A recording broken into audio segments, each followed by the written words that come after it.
Hi, this is Sai Kiran Ram here. ప్రజల కోసం ప్రశ్నించే గొంతునై. Please like, share and subscribe VVD News Channel Nandyal. Kurnool జిల్లా ఆదోని నియోజకవర్గం Adoni MLA Parthasarathi ఇటీవల దానాపురం గ్రామంలో జరిగిన సంఘటనపై వస్తున్న ఆరోపణలను ఖండించారు. నేను అణగారిన వర్గాల నుంచి వచ్చిన వ్యక్తినని, ఎంఆర్పీఎస్ జేబీ ఉద్యమాల్లో 15 ఏళ్లుగా చురుకుగా పాల్గొన్నానని ఆయన మీడియాకు వివరించారు. దళితుల సమస్యల పరిష్కారం కోసం అసెంబ్లీ కూడా పలుమార్లు ప్రస్తావించినట్లు తెలిపారు. ఆదోని చరిత్రలో పరిశుద్ధ కార్మికులు పాదాలు కడిగి ఆ నీళ్లు నెత్తిన చల్లుకున్న వాణ్ణి అని తెలియజేశారు. అలాంటి నేను ఒక దళిత సర్పంచ్ ను అవమానించానని జరుగుతున్న ప్రచారం అవాస్తవమని స్పష్టం చేశారు. దానాపురం పర్యటనలో ఆ గ్రామ సర్పంచ్ తమ పక్కన లేకపోవడంతో వేదికపైకి రావాలని కోరామని, అయితే పలుమార్లు పిలిచినా ఆయన రాలేదని తెలిపారు. వేరే మతం ఆచరిస్తున్నారేమోనని, అందువల్ల దేవాలయ కట్టపైకి రావడానికి ఇబ్బంది పడుతున్నారని భావించామని పేర్కొన్నారు. ఈ విషయం తెదేపా నాయకురాలు గుడిసె కృష్ణమ్మ చెప్పారని అన్నారు. ఎటువంటి మతాన్ని అవమానించే ఉద్దేశం తనకు లేదని, అలాంటి రాజకీయాలు తాను చేయనని పార్థసారథి పునరుద్ఘాటించారు. జరుగుతున్న ప్రచారం దుష్ప్రచారమని, ఈ పరిణామానికి చింతిస్తున్నామని తెలియజేశారు. దళిత సంఘాలకు, ఉద్యమ సంఘాలకు, అణగారిన వర్గాలకు బహిరంగంగా క్షమాపణలు తెలియజేశారు. అయ్యా సర్పంచ్ నోరా ఒక నిలబడుకున్నారా? ఏమయ్యా క్రిస్టియనా? సరే, ఎందుకని?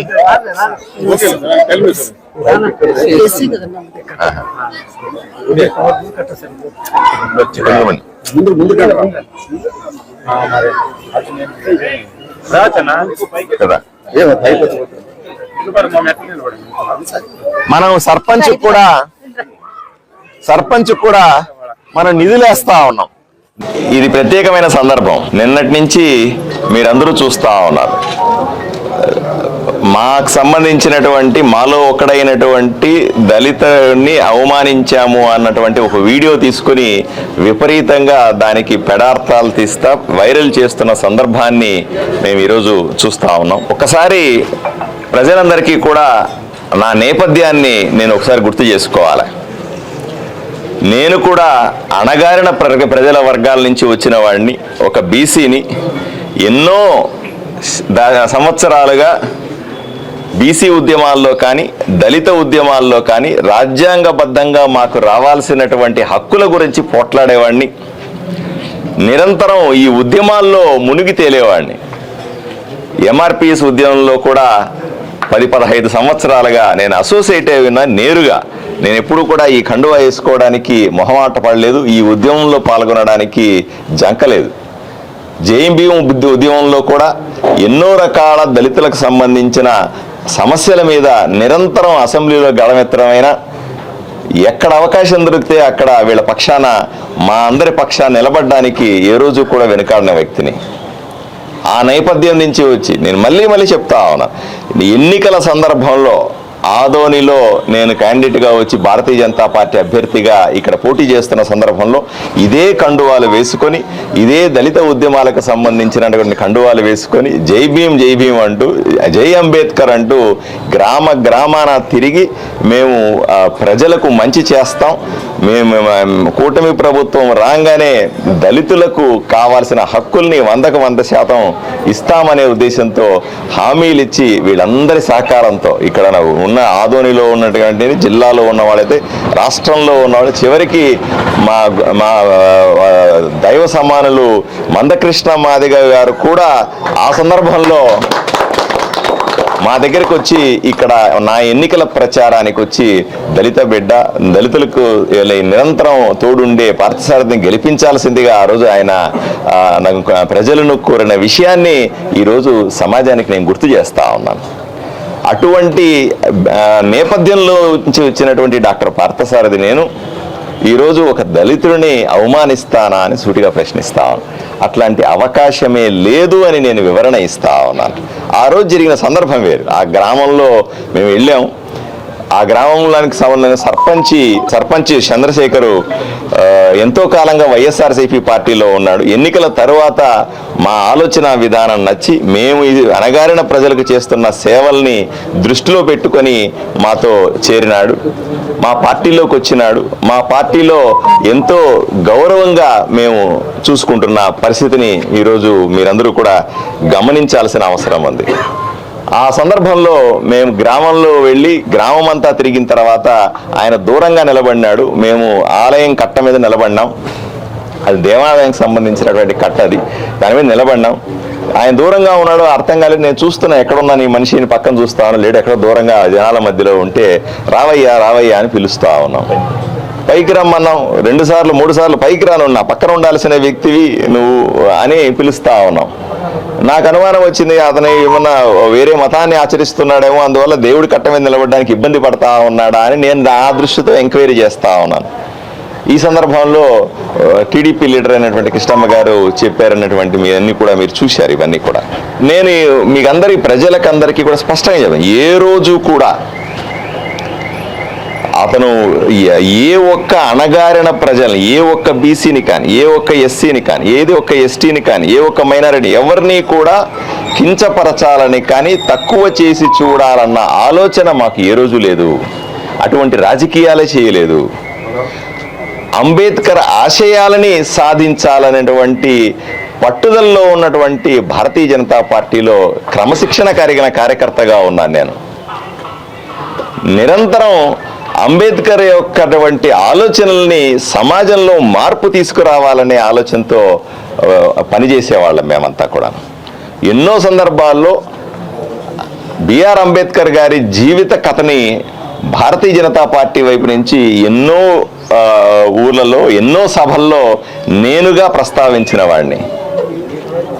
ఇటువంటి ఆలోచనలు ఉన్నటువంటి క్రమశిక్షణ కలిగినటువంటి ఒక కార్యకర్తని, ఉద్యమ నేపథ్యం ఉన్నటువంటి ఒక ఉద్యమకారుణ్ణి, నిరంతరం అణగారిన ప్రజలతో ఉండి వాళ్ళ వైపు నుంచి ఉద్యమించే నాలాంటి వాడి మీద ఎవరో దానికి కావాలని వీడియో వైరల్ చేయడం, దాన్ని ఎడిట్లు చేయడం, చిలకలు వలకలుగా చేయడం, ఈ ఇబ్బంది పెట్టే ప్రయత్నం చేయడం, దాన్ని ఏదో అవమానం జరిగిందంటూ ప్రజలను రెచ్చగొట్టే ప్రయత్నం చేస్తా ఉన్నారు.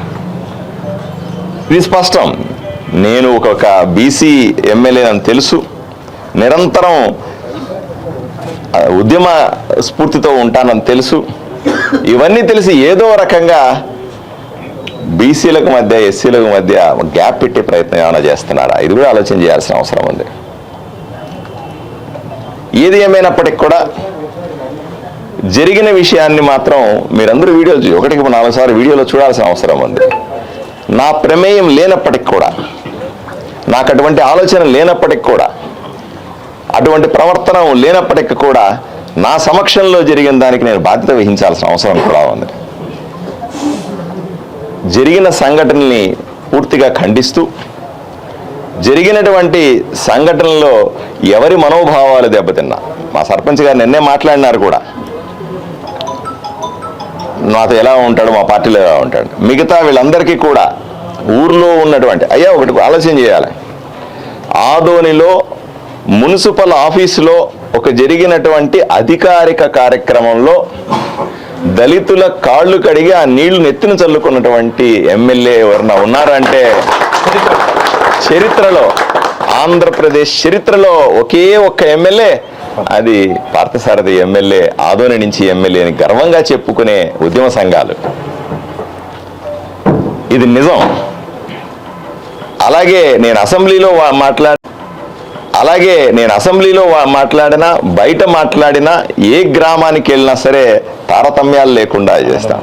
అందరూ అన్నదమ్ముల్లాగా బతుకుతా ఉన్నాం. ఇక్కడ మా మధ్య గొడవలు పెట్టే ప్రయత్నం, మా మధ్య చిచ్చు పెట్టే ప్రయత్నం, ఏదో పార్థసారథి దళితుల వ్యతిరేకని చూపించి దాని ద్వారా రాజకీయ పబ్బం గడుపుకుందామనే ప్రయత్నం, ఏదో విధంగా పార్థసారథిని దళితులకు దూరం చేద్దామనే ప్రయత్నం, ఏదో విధంగా బురద జల్లి దాంట్లో రాక్షసానందం పొందుదామనే ప్రయత్నం, ఇవన్నీ కూడా ప్రజలు కళ్ళతో చూస్తూ ఉన్నారు.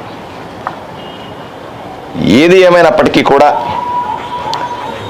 నిన్నటి జరిగినటువంటి ఆ వీడియో చూసి అనుమానం వచ్చిన ప్రతి ఒక్కరికి కూడా ఆ వీడియో చూసి బాధపడిన ఎవరికైనా సరే, లేదా దాని నిజమో కాదో అబద్ధమో తెలియక కన్ఫ్యూజన్లో ఉన్న ఎవరికైనా సరే నేను సమాధానం చెప్పాల్సిన అవసరం ఉంది. అందువల్లే ఈ సమావేశాన్ని ఏర్పాటు చేసి నా తోటి ఉద్యమకారులందరితో పూర్తి స్థాయిలో చర్చించినాం.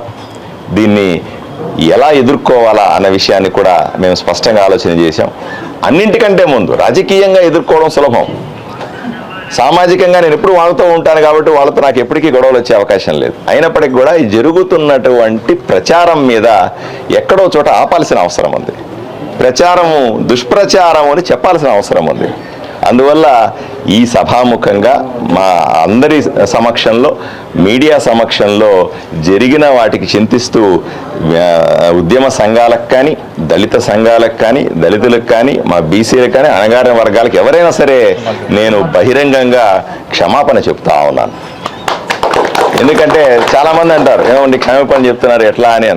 అయ్యా, మా తోటి సహోదరులకి, నా తోట నేను నిరంతరము తిరిగే అన్నదమ్ములకి, నిరంతరం ఉద్యమం నుండే మా మధ్య ఒకరికొకరు క్షమాపణలు చెప్పుకోవడాన్ని నేను చిన్నతనంగా భావించట్లేదు, దాన్ని గర్వంగా భావిస్తా ఉన్నాను. దళితుల కాళ్ళు పట్టుకొని, దళితుల కాళ్ళు కడిగి ఎత్తున నీళ్లు చల్లుకున్న వాడికి దళిత సంఘాలకి క్షమాపణలు చెప్పడం పెద్ద విషయం ఏమీ కాదని నేను నమ్ముతాను. ఈ రోజు కాదు, ఏ రోజుకైనా సరే నా గతం ఎలాగుందో భవిష్యత్తు కూడా అలాగే ఉంటుంది.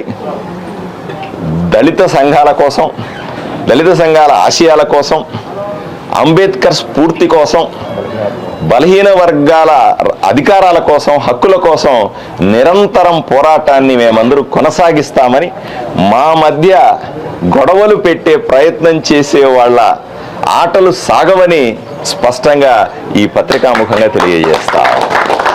వివిడి న్యూస్ టీవీని తక్షణమే సబ్స్క్రైబ్ చేసుకోండి. నోటిఫికేషన్ కోసం బెల్ ఐకాన్ క్లిక్ చేయండి. మరిన్ని అప్డేట్స్ కోసం ప్రతి ఒక్క కుటుంబానికి ఉచిత ప్రకటనలు వచ్చే విధంగా మీకోసం మీ ముందుకు వివిడి న్యూస్ టీవీని ఏపీ ఫైబర్ నందు 99వ ఛానల్ మరియు యూట్యూబ్ నందు వీక్షించెదరు.